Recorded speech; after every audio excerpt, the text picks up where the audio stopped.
Sirelite magusat lõhna endas kandev teos, mis kujutab Valerian Loigu suvila aknast avanemat vaadet teismaal, võlub rikkaliku värvipaletiga. Maali vaadates ei taju me pelgalt virtuoosset esteetilist ilu, vaid Loik annab siin edasi suve täidlast uimastavat emotsiooni.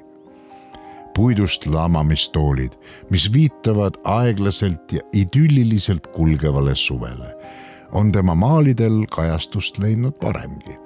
Suure tõenäosusega on neil koos Loiguga õhtust merevaadet nautinud tema naaber, hea sõber ja kursusekaaslane Richard Uutmaa.